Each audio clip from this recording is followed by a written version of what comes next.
देखो, सवाल खाली प्रॉपर्टी टैक्स का नहीं इस वक्त जम्मू कश्मीर में।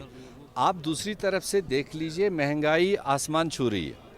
जो इंटरनेशनल मार्केट में इस वक्त पेट्रोल का दाम $54 प्रति बैरल है, उस हिसाब से यहाँ पर 50 रुपए का पेट्रोल होना चाहिए, जो इस वक्त हमारे कम्यूटर्स को 95 और 100 के दरमियान दिया जा रहा है।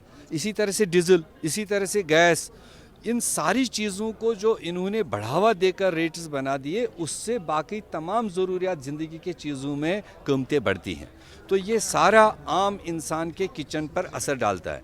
उसी तरह से जहाँ एक तरफ उन कीमतों को बढ़ावा दे रहे हैं, दूसरी तरफ प्रॉपर्टी टैक्स, हाउस टैक्स और बिजली का एक्स्ट्रा फीस, पानी का एक्स्ट्रा फीस, ये सारे इक़्तिदामात वो उस यूटी नामन कल्चर को मजबूत करने के लिए ये इक़दामात उठा रहे हैं। क्योंकि यूटी ना होती तो इस तरह के प्रॉपर्टी टैक्स, हाउस टैक्स की बात ही नहीं आती।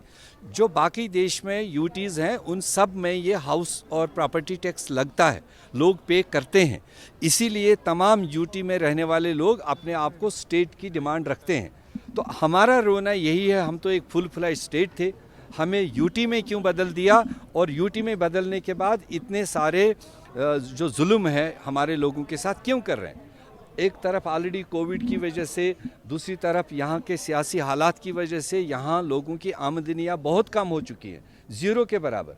और दूसरी तरफ से आप सरकारी तौर पर मतलब एक के ऊपर एक लोड बढ़ाते जा रहे हो।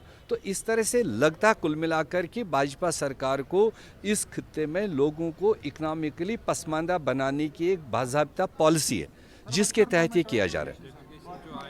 डेलीगेशन इस तरह की आती जाती हैं, हमारा कोई सीधा उसमें कोई ऑब्जेक्शन नहीं है, मगर सवाल ये है कि उसका रिटर्न क्या है। एक तरफ मोदी साहब कोई और बोले, कोई और इन इश्यूज़ को उठाए, कहते हैं इंटरनेशनलाइज कर रहे हैं। दूसरी तरफ से आज तीसरी बार वो 30-30 लोगों की डेलीगेशन लाकर अपने ही मुल्क के अंदर, वो डेलीगेशन यूपी क्यों नहीं भेज रहा है, जहाँ हत्याएँ हो रही है, जहाँ औरतों का दिन दिहाड़े कत्ल हो रहा है, वो दूसरे गुजरात में क्यों नहीं भेज रहा है, वो जम्मू कश्मीर ही क्यों ये भेज रहा है। तो उससे लगता है कि वो खुद ही कश्मीर के ग्राउंड सिचुएशन को इंटरनेशनलाइज कर रहा है और दूसरों पर इल्ज़ाम देता है।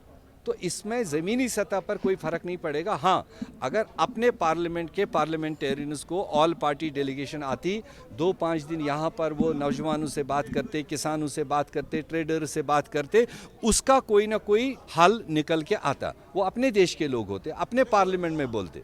तो फॉरेन डेलीगेट्स का आना और ये कहाँ बोलें, क्या बोलें, वो किसको पता है, और मिले कौन उनसे? वही जो सरकार ने अपने खैरखा तैयार किए हुए थे, उन्हीं को बुलाया। किसी पॉलिटिकल पार्टी को ऑफिशियली नहीं इनवाइट किया, और कांग्रेस को तो बिल्कुल ही नहीं। और फिर झूठ बोल रहे हैं टेलीविजनों पर कि यहाँ पर कांग्रेस, नेशनल, पीडीपी, सब पार्टीज़ के लोग थे। कोई नहीं था। उन्होंने सरपंच के लेवल पर लोग उठाए थे, बीडीसी लेवल पर लोग उठाए थे, जो उनकी अपनी वाहवाही करते हैं उनको उठाए थे। वो अपने वोटर अलग अलग पार्टी के हो सकते हैं, but as designated party delegation कोई भी हमारी तरफ से नहीं थी। इसलिए वो जो गुमराहकुन स्टेटमेंट कल आए हैं, मैं उसको कंडेम करता हूँ। उसने कहा अप्रोप्रिएट टाइम पर, अगर आपने माइन्यूटली सुना होगा, उसने कहा 70 साल हमें लगे इस स्टेट को तोड़ने में और 370 हटाने में, थोड़ा धीरज रखो, यही लफ्ज़ उसने किया। वो धीरज का माने क्या है कि हमने अगर 70 साल इसके लिए लड़ा, तो कम से कम 27 साल तो आप वेट करो।